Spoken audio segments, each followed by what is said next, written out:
So we call it young onset, right? We see now a lot more of young onset as the world becomes more toxic. Like we're exposed to more stress, we're exposed to more challenges in terms of the way that we eat and our lifestyles, our busy lifestyles. We're starting to see diagnoses earlier, or even people who are questioning their memory earlier. Sometimes I have people coming to me who are 30, and they kind of laugh it off, but really there's so much that can be done at an earlier time in life. So lots and lots of early diagnoses, and then later stage.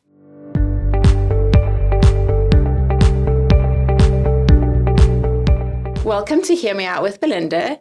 Today I'm excited to introduce Jennifer from the Brain Health Catalyst. Welcome, Jennifer. Thanks, Belinda. So Jennifer, tell me a little bit about the Brain Health Catalyst. What is it exactly that you do? Sure.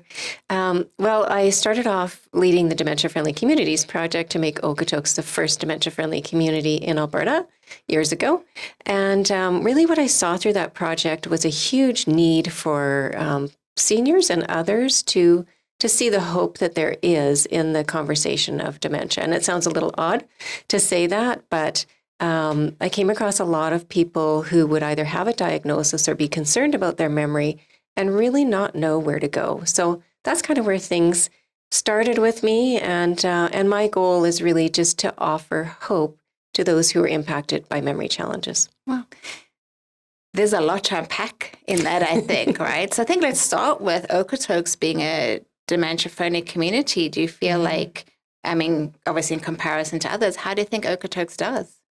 Yeah, I think that there's been, since that project, which was a number of years ago, there's been a big push across Alberta towards dementia friendliness, but I do see that some of the things we started, we still continue. For instance, the Memory Café, that's an opportunity for caregivers to bring their loved ones with dementia, just to socialize and get out and get connected with other caregivers. And that's something that we're still doing today.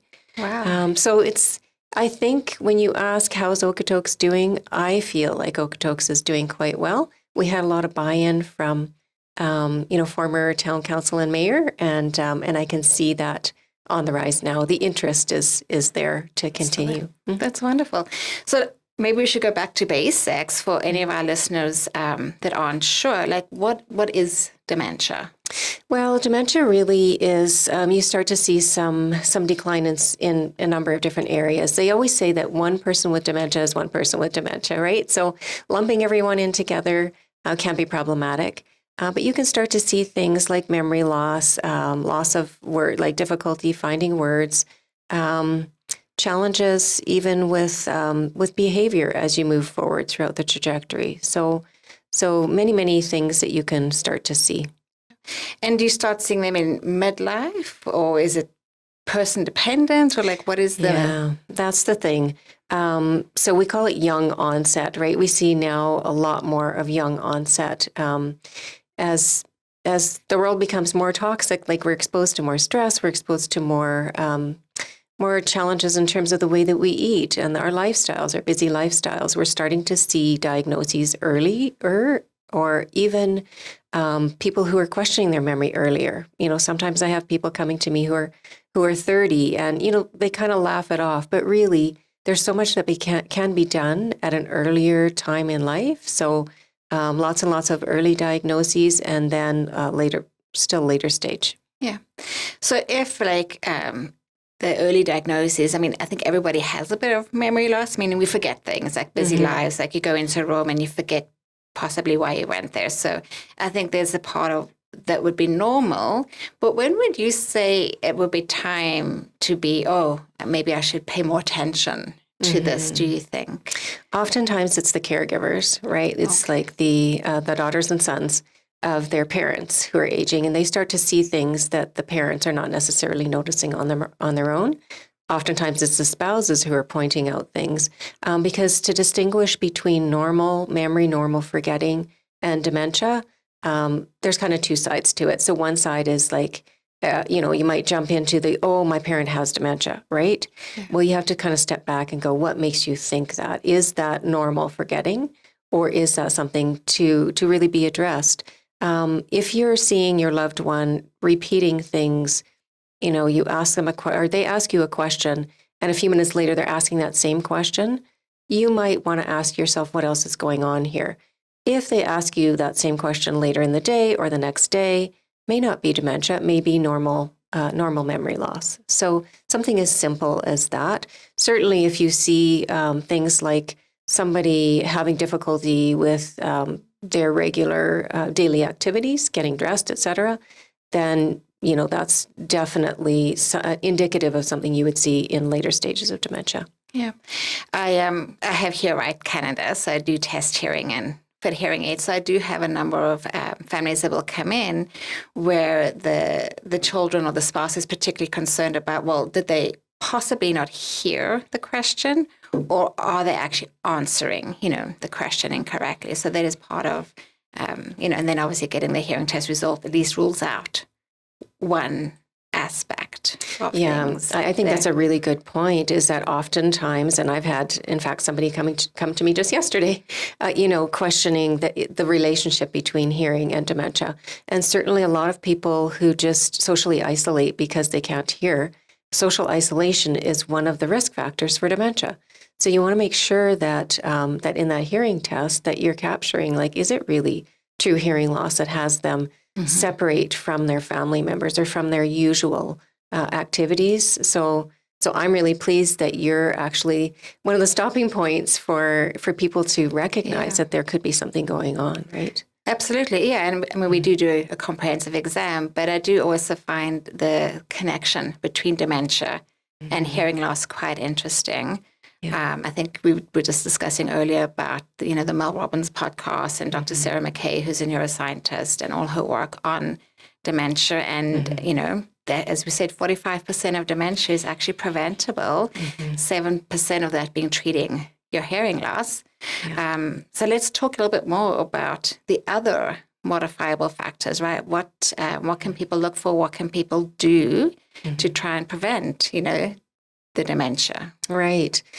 So just to touch on that stat that you pointed to, so that's the Lancet study. Recent Lancet study, I think was 2024, that showed that 45% really is within our own control. And that's where the hope lies, right? And that's the untapped market, I find, is that there's so many people who are just facing these struggles and believing when their practitioner says, well, that's just, unfortunately, that's dementia. That's just part of getting old. Well, no, actually it's not. So what can be done about it? So modifiable risk factors, there's a lot of them. And I think in that study, they pointed to 14 modifiable risk factors. But this is what I was starting to see during that Dementia Friendly Communities project, which had me create the Brain Boost course. The Brain Boost course is a 6-week course focused on these modifiable risk factors. So we start off by talking about, how does inflammation impact our brain health? What are we doing systemically with our bodies that would actually increase or decrease inflammation? Managing our blood sugar, huge. Lots of people don't think about it until they're diagnosed with diabetes, and then they're in reaction mode of, oh, how do I manage diabetes? Well, diabetes type 3 is what they're calling dementia now, right? So really, it's important to be looking at those risk factors, but even something as simple as modifying your diet. And I say simple, when you're in that senior age category, it's not always simple, but there are small things that you can do, right? Reducing your carbohydrates, increasing your healthy fats. So we talk about nutrition and digestion. We talk about lifestyle strategies. How much exercise are you doing? Also looking at, are you actually sleeping, right? If you're not sleeping through the night and getting to dream sleep, that's when your body, your brain, in the glymphatic system is cleansing those toxins, dumping them into the lymphatic system. So many things that are actually within our control. It's just that a lot of people don't have any idea that this can be done. Yeah. I mean, just touching on the nutrition, you mentioned the inflammation. I've watched a lot of cooking shows, and one was all about healthy cooking. Yeah. I grew up in, South Africa. I went to hotel school. I've worked in hotels and kitchens. And one spice I actually never worked with was turmeric. Okay. And I can hear this person on one of those cooking shows saying turmeric is good for inflammation. And so it's one of the things I buy in bulk now from Costco. Yeah. I've learned to cook with turmeric. To help, with inflammation. So I think maybe even just simple things like that we're maybe not aware of our whole lives, that can make a big difference. Would you agree with that? Absolutely. Like turmeric is very anti-inflammatory. So is garlic. Like some people use a lot of garlic. Some people can't tolerate garlic, but it's understanding like which are those anti-inflammatory. Like herbs are just packed with opportunities for decreasing inflammation. And I have a whole line of soups actually that I've created specifically. I'll do bone broth from scratch, right? So you're getting that collagen and that elastin that you need for healthy gut, right? So looking at what will heal the gut, what will reduce inflammation. Our body actually wants to operate on fat. Our brain wants to operate on fat. Yeah. And we feed it all kinds of carbs and sugars, right? And so unfortunately, we drive ourselves to this unmanaged blood sugar and unmanaged which leads to brain health. So much can be done just by tweaking the digestion, adding in a spice, like you pointed to. Yeah, I watched recently a documentary on Netflix. I can't remember the name, but it's a recent one on gut study and how they say I think your microbiome is like your second brain, right? Exactly. So I think it's tying into what you're saying. The microbiome is huge, right? Like we want to look at balancing the good gut bacteria, and so how do we do that? One of the things that I point to in my course is the keto flex approach. And so we look at actually doing some intermittent fasting. So taking a break to allow your digestive system to heal before you're putting in more food into it. So there's tons that we can be doing. And it doesn't have to cost a lot, I don't think, by the sounds of it. Just making those small little changes, exactly. It can be affordable for everybody, right? Yeah, so everybody can actually do it, even those on a low budget. Well, I think it's a trade-off, right? It's like where is your disposable income going, right? Yeah. In this area of Okotoks, we have a lot of farmers, right? So they've grown up on the land. They know, farming and healthy, healthy meats and that kind of thing. I think a lot of times we just we go so far away from our traditional approach. Like when my grandma was young, in fact, she's one of the reasons I do what I do, like even behind the whole approach to Brain Health Catalyst is love one another. That was her mantra, is love one another. So I'm diverting off the topic, but that's where I come from, right? Is that I want to show these folks back to where they came from. But when my grandma, she would make ferments, she would do sauerkraut and fermented pickles. Like these are the things, when you're talking about the gut microbiome, those are the things that we need to be adding in. I say we, like the generation before us knew all of these things, and now we have to relearn it because we haven't necessarily grown up with it. Yeah. I think there's a lot, once again, there's a lot to unpack in all of that. Like I feel, I've heard the words, I'm part of a transitional generation, right? Where I was expected to have a career, I was expected to be a good wife, I was expected to be a good mom. And so I didn't have time to ferment, right? It was very much, quick and easy dinners. We had takeout. We trusted large corporations that the food that they were making was going to be healthy and feed our bodies the correct things. And only now we're paying the price with our hormones, but it's awakening us to learn obviously, number one, to help look after our parents, but also for ourselves and then our children. And we're trying to relearn all these things that our parents or our grandparents probably knew, but it's been forgotten, or because we just didn't have the time to, or maybe we didn't even make it important, to do. Well, and I think that kind of points to us taking responsibility far earlier than we are. Right? Like you and I are working mostly in the senior population, right? With hearing and with brain health. But if we look at our kids' generation, right? Like my son who's interested in becoming a naturopathic physician, like these are where we can make these shifts, because once you do something, and again, back to it doesn't have to cost a lot of money. Like a ferment, even if you don't make it yourself, buying fermented pickles or kimchi or sauerkraut or whatever, I mean, you may look at that price tag and go, ooh, I don't want to pay $13 for that. But honestly, it lasts forever. And it's not going to go bad in your fridge. So these are the simple tweaks that we can be making. Actually, I bought from a local person, a kimchi making kit for the first time. So I've actually made my first batch of kimchi. Cool. And came out remarkably well. And it was very inexpensive. You know, I mean, your cabbage, carrots, and onions, for people that don't know, that's really what kimchi is, with a bit of spice and the fermentation. It doesn't cost a lot, you know, and it is delicious. And you can just put it on your little plate with whatever you're having breakfast, or put it on your burger at night and stuff. So, but it's learning. I didn't know what kimchi was until maybe 2 years ago.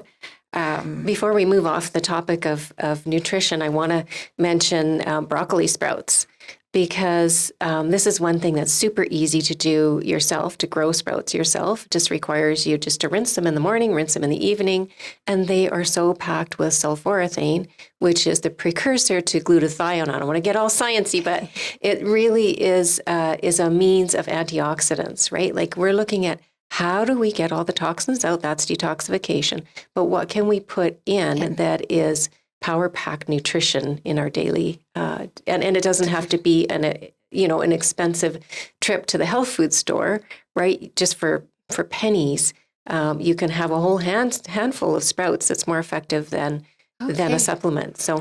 And pretty easy to grow in our Canadian kind exactly. indoors. Okay, yeah, so there's absolutely. called broccoli sprouts, right? Yeah, broccoli sprouts, or the ones that I use are a blend, but here or there you will see, like, even in grocery stores, you'll see the availability to purchase sprouts. So many things over the past, I'd say, 5 years that have just cropped up that are easily accessible to us. Perfect. What about, you said a bit of exercise as well. Yeah. What do you recommend for exercise? Yeah, so there's many things that you can do for lifestyle. Specific to exercise, if you're not moving, get moving. Like, that's the first thing that I'm demonstrating to folks in my course, is just that it can be as simple as a walking routine. You know, pick a buddy, go for a walk. You don't have to even track your steps. One of the most effective means of getting your lymphatic system going is something called rebounding, also known as a mini trampoline. And so basically you can buy these things at Canadian Tire for about probably $70, $80. Marketplace, you can find it for $10, $15. And, people might say, well, I don't want to bounce. I can't bounce. You can actually sit on it, and it's just a very gentle bounce. And that's opening and closing the shunts of your lymphatic system, just so that you are moving your lymph. Like, everybody knows about lymph nodes, right? Like the lymph nodes right here. Well, we have a series of lymph nodes throughout our body. And so and lymph doesn't have a pump like our circulatory system has our heart, which is pumping. So lymph drainage is incredibly important. And so when I'm looking at exercise, I'm looking at those simple things that are moving your lymph. You can do, as I said, walking. You can do simple bouncing, other forms of exercise. I think it's very, very important for us, especially as women, as we age. We are losing our muscle, right? Muscle mass. So we want to be looking at weight-bearing activities, lifting light weights. Even as we're walking, we can be doing that, right? So, and also we want to be putting sort of a strain or a challenge on our circulatory system. So we want to actually be deep breathing and sweating. Sweating is going to push toxins out. So I don't necessarily say we got to join the gym and you have to do an exercise program. Just add something in that you weren't doing before. Track it over time so that you see your success. I think that's really good. So in Okotoks, I think we have things like the field house or even the rec center with some walking tracks, which I think are quite easy to access. But if we go sort of further to a bit more of the rural communities, maybe that rebounder, instead of sitting in the lazy boy at night, maybe sit on the rebounder for a couple of minutes and get that lymphatic system going. Yeah, exactly. What other modifiable risk factors would you like to bring to our listeners' attention today? Yeah, so we talked about nutrition and digestion. We talked about inflammation, a little bit about lifestyle. I think one of the biggest issues that I see in working with the senior population is sleep, right? When I'm leading a course or a workshop or a seminar, I always ask people to put up their hands, who is sleeping through the night perfectly? And it's almost like there's nobody, right? It's unfortunately the reality of just interrupted sleep, be it hormones or our lifestyles, which we spend, a lot more time on our devices.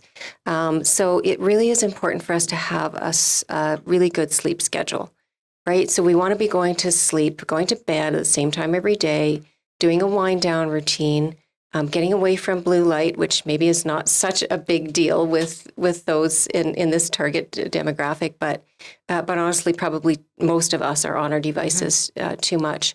Making sure that it's a dark environment that we're sleeping in and cool. And then just really, if you're having difficulty by instituting this over time, looking at what kind of supplements you can be using. I never recommend sleeping pills, very, very damaging to brain health. So usually I look at, can we, we want to regulate melatonin and cortisol, right? We want cortisol to be high during the day, melatonin to be high at night. Oftentimes it's flipped. So if we can look at adding in a supplement, be it melatonin or GABA, most of us are short on magnesium, right? Magnesium, very, very good for helping us to sleep. So looking at supplement-wise and routine-wise, how we can address sleep. And relaxation is another thing, like ensuring that we are allowing ourselves some time throughout the day to just enjoy nature. Whatever your thing is that you enjoy, indulge in that, right, for relaxation. Connecting with other people is another important factor. Yep. So, yeah. I think that connecting with other people, once again, it helps us collaborate once again, right, is making sure that you can hear each other, making sure you can communicate with your loved ones. Once again, with hearing loss, people isolate, people get depressed.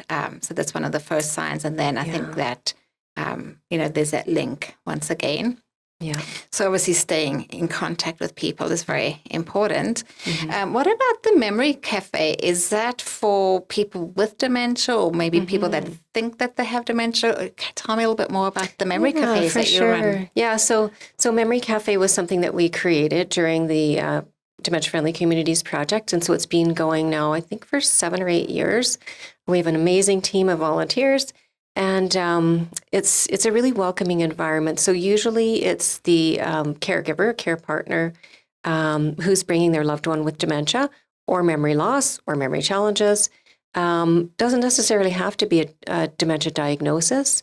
Oftentimes we will have the loved one come on their own because they want to gather a little bit of information, get tapped into resources, find others who are walking a similar journey before they bring their loved one with dementia.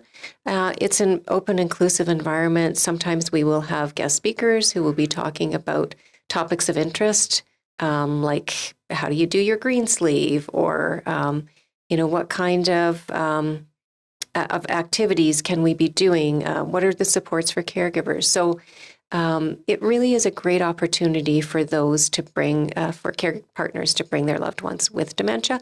We don't usually see people on their own with dementia. Usually the care partner comes, and that helps us navigate how best to support them. Is that something they have to sign up with? Like, how would they go about reaching out to you? Yeah, so that's just a drop-in. It happens at the Okotoks and District Seniors Club on the first Wednesday of the month from 1 to 2:30. People can show up, or they're welcome to reach out to me. If I know in advance that they're coming, I give a heads up to my volunteer team, just with a little bit of background so that we can kind of step in and help them where they're at. We always also have a resource table, so we have great resources like Hearing Right, for instance. We have, some people who will say, I've noticed that my loved one is losing their hearing. How is that potentially impacting dementia? And I can say, oh, go see Belinda. But it's really just all, like you said, collaborating. I mean, so critical in a small community, critical anywhere, but in a small community for us all to be working together to support those who are facing memory challenges. That's what a community is about, right? Yeah. So we want to be able to say, to offer that hope, and that they've got a direction when they're leaving, that they feel like they've had the time to connect and feel supported and cared for. And just one more question on the Memory Cafe. Is there a cost, or is it a donation-based? How does that work? Yeah, fortunately, it's free. We've had funding through Family Community Support Services in the past. Hopefully, this upcoming year, we're successful in another grant for that. There's no cost to people to attend. We always, we do have a donor who is donating food, so each time there are snacks. And the Okotoks and District Seniors Club has been gracious in offering the space to us, so no cost on that front. So we'd just love for anyone to come out, just check it out. Maybe it's something that can be beneficial for you. Perfect. And then I'm assuming they can also learn about the course that you offer, your 6-week. Right, yeah. So a lot of other areas that I work in the community. So this weekend coming up is I'm leading a memory workshop in Diamond Valley at the Diamond Valley Neighbors Club. I also, some other things that I do in my business would be memory sessions, like Town of Okotoks puts on a speaker series, so I'll be speaking on memory. But what you had pointed to was the Brain Boost course, and that's a 6-week, 9-hour course, and that can be offered anywhere. So, if you know of someone who wants to offer this course, we can just look at what does it take to offer it. But I look at all the modifiable risk factors for dementia. Across 6 weeks, we have hands-on demonstrations. We have a resource table, and people get to try some interesting snacks and treats that they wouldn't have tried before.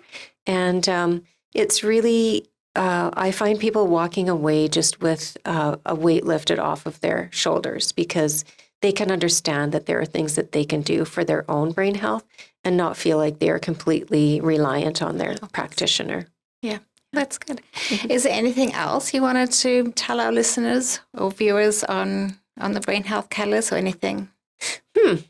Well, I want to tell you that I'm very grateful that you're doing this. I think that there's just a huge need with the seniors. My heart and my passion is really about making a difference for seniors and those who are impacted by memory challenges. That includes family members like me. I'm in the sandwich generation where I'm caregiving for my parents, trying at my best to keep my 97-year-old dad and my 92-year-old mom at home. How can I do that? So it's not just all about seniors. It's about anyone who's impacted by memory. And just, I think that there's just so much Okotoks and surrounding area that there's just so much hope being offered starting off from the Dementia Friendly Communities Project and moving on to just the organizations that reach out to me.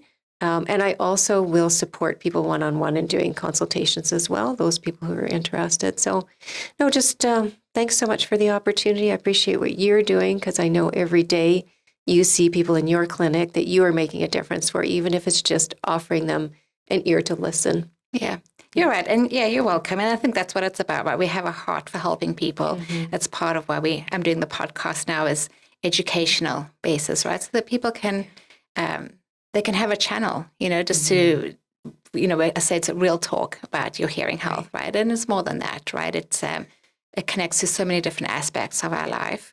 And so, maybe we'll have you on again. We'll see how the podcasts go. But thank you once again for being our guest today. For sure. And for anyone who wants to reach out, I'm Jennifer Mallamo. My background is kinesiology, all about the way the body works together. And my website is brainhealthcatalyst.com. Email is brainhealthcatalyst@gmail.com. Perfect. Thank you. And thank you so much.